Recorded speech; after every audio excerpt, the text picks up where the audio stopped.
Salam alaikum à tous les frères et sœurs. C'est la LDNA africaine. Justice. Je vais m'adresser à la LDNA française pour déclarer que les Arabes sont des racistes. C'est faux.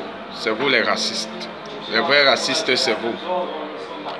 C'est pourquoi vous faites des discours de haine et de rancune. Vous voulez voler les âmes sensibles pour les exciter à la haine et à la guerre contre les Arabes. Tout ça, je ne suis pas d'accord. Je ne suis pas du tout d'accord.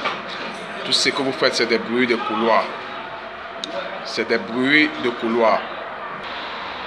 Si vous étiez là pour la paix, vous devez faire des discours cohérents qui apaisent les cœurs. Celui qui veut rassembler les gens donne des bons discours.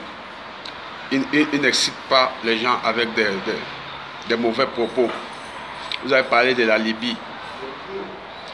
En Libye, quand Kabila, comment on l'appelle? Comment on appelle ce monsieur même? Quand Kadhafi vivait, est-ce qu'il n'y avait pas les Noirs en Libye? Il y avait bien les Noirs. Mais vous avez vu quelqu'un se plaindre? Non. Bon, si aujourd'hui les gens se sont plaints, posez-vous la question. Quand tu arrives dans un pays qui est disloqué, le pays est en épave, le pays est en guerre. Même si tu n'es pas noir, même si tu es qui, si tu es mal placé, tu vas subir. Les Français, quand ils arrivent au Mali, et que c'est dans le cas où comme c'est là, eux aussi subissent, on les assassine. Qu'ils soient maliens, soient français, soient américains, dans n'importe quel pays que tu vas arriver, que le pays n'est pas stable, tu vas subir. Que tu sois qui, c'est comme ça que ça se passe. Si les Noirs sont en train de subir aujourd'hui en Libye, c'est parce qu'ils sont arrivés au moment là où le pays est disloqué.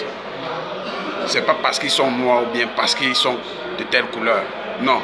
Si le pays revient à trouver la paix, comme au temps de Kadhafi, personne ne va plus subir ce que les gens sont en train de subir. Même les Américains dans leur propre pays subissent. Les Noirs américains. Ce n'est pas parce que tu es étranger ou bien quoi que ce soit. Arrêtez de nous dire que les Arabes sont des racistes. Et d'ailleurs, je vais t'informer, le prophète Mohammed, il a donné les responsabilités à Bilal, le fils d'un esclave éthiopien, d'appeler la prière pour faire comprendre que avec les hommes et les Arabes, il n'y a pas de discrimination, il n'y a pas de scène raciale. Il a appelé la prière, c'était une lourde responsabilité.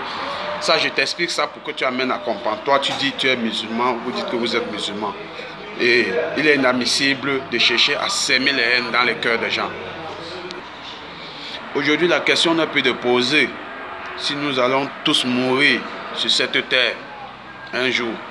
Mais c'est de savoir si nous sommes satisfaits des actes que nous avons posés durant notre vivant dans ce monde éphémère. Donc, quand vous voulez propager la paix, faites des discours cohérents qui amènent les gens à comprendre ce qui n'a pas marché et ce qu'il faut réparer. On ne remue pas la plaie. On ne remue pas la plaie.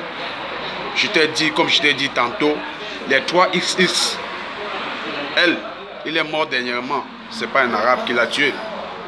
Tupac Shakur est mort, ce n'est pas un Arabe qui l'a tué. Soyons d'accord.